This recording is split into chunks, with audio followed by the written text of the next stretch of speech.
Today in the show, I'm going to be covering the first half of the first arc of New Superman, where our hero learns that sometimes you just can't trust anyone.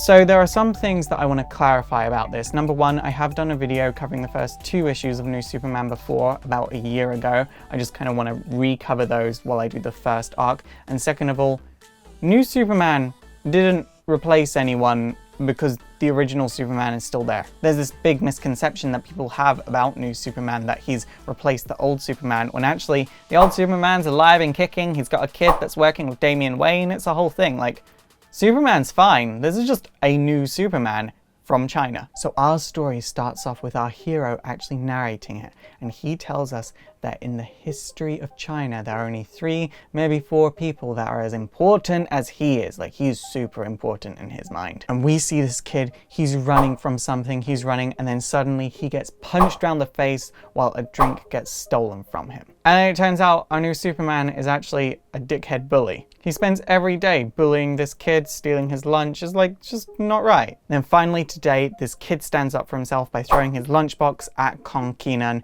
who is the new Superman. He's not going to let this kid get away with it, but when he turns around, there is Blue Condor, one of the main supervillains of China. But without even thinking, our protagonist throws a can at Blue Condor, making him drop the kid. It's only after he's done it that Kenan realizes what he's done, and he's like, oh, looks like I'm gonna die. But then Blue Condor just flies away. Meanwhile, press have got this entire thing on video. Kenan goes to the kid and is like, are you alright? And the kid's like, thank you, you saved my life, what can I do to repay you?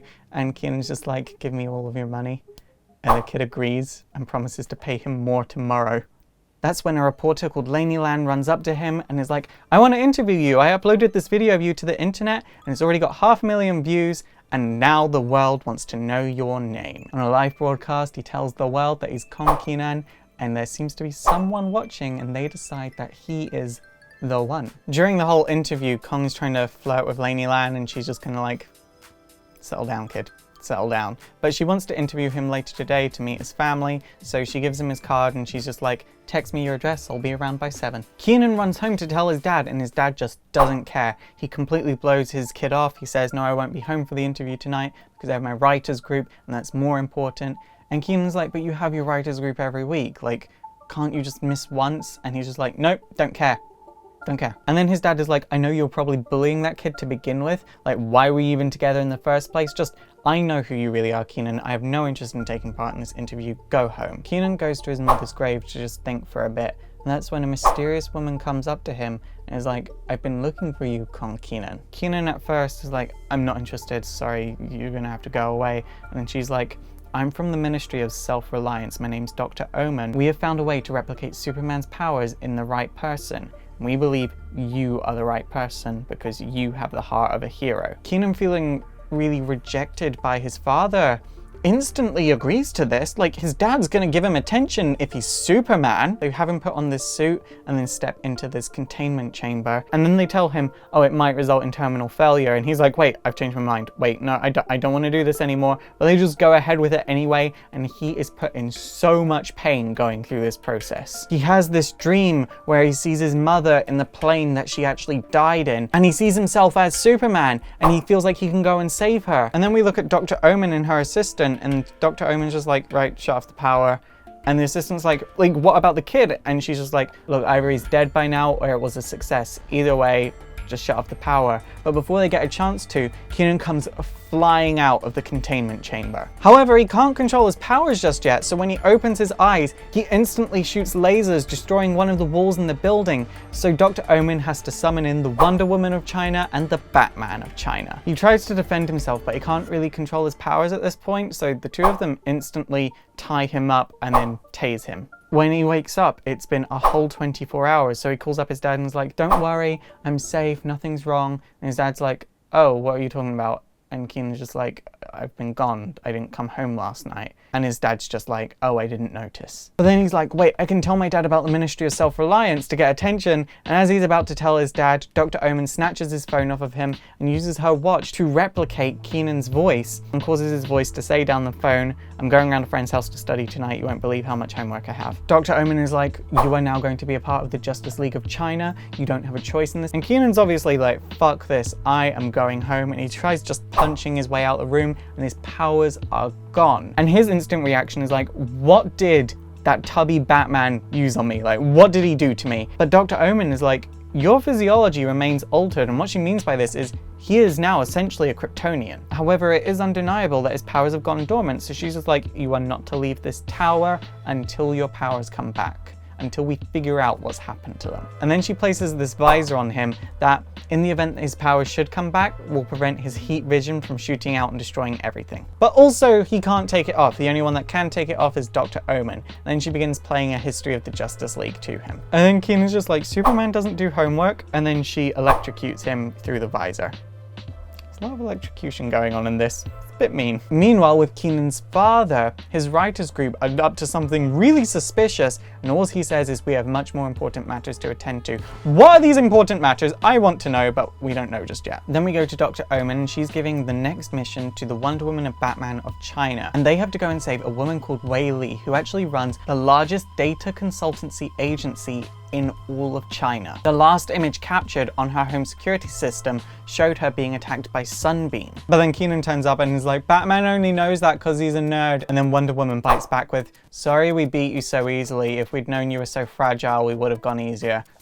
I love this. I love their chemistry already. I love that they hate each other. It's great. Keenan is like, I want to go with these two because I feel like I can prove myself. I already beat a villain once before I had powers, and Dr. Omen is like, go to bed, Keenan. You're of no use right now. But then Keenan manages to convince them to let him go by pointing out that that is actually a gated community. The only way they're gonna get in is round the back using the security code. And Keenan happens to know the security code because one time he stole a kid's bike from there. So then Superman goes, he gets them into the gated community, but Wonder Woman and Batman still don't like him. When they get to the house, Wonder Woman and Batman get out of the car, and Batman turns around and is like, if you get out this car, your visor's gonna activate. If you touch anything in this car, your visor's gonna activate. Just let us do our job. But Wonder Woman quickly comes back with a child and leaves it in the car. And Keenan, looking at this child, is reminded of his childhood self when he found out about his mother's death. Without even thinking, he gets out the car and rams right into Sunbeam. But obviously his powers still haven't activated, so Sunbeam shoots a sunbeam straight at Keenan's head. And everyone's like, he's dead, he has to be dead, he can't live through that. Thing is, Kryptonians literally absorb solar energy, and Keenan is now part Kryptonian. So he is able to make quick work of Sunbeam after this with the help of the Wonder Woman of China. And Wonder Woman and Batman are like, I can't believe you're alive, you should be dead, and that was stupid brave of you. Maybe you're not a complete idiot. But then the media turn up, and guess who's right there? Lainey Lan. Keenan's like, Lainey, don't you recognize me? And she's like, why, should I? And he's like, yeah, we've met before. And he takes off his visor and reveals to the entire world that Kong Keenan is the new Superman. What I find very interesting is that all of Keenan's actions are to get attention. He's got a lot of similarities to Boruto in that way. Dr. Omen, seeing this live stream, is like, shut him up and get him the hell in. But the thing is, before they're able to shut him up, he announces to the entire world that they are the Justice League of China. This unfortunately gets the attention of the Daily Planet, Lex Luthor, the Great 10, and the original Justice League. And then when Lainey Lan is about to ask for their civilian names, they just tie Superman up, take him into the car, and go away because no one was supposed to know about them. In the car, Dr. Omen is like, this situation got far out of hand. Go take Sunbeam to a prison and come back here because we all need to talk. But then with Keenan's father, he sees the news report, but the thing that he's drawn to is not the fact that his son has Superman's powers, it's the fact that on his chest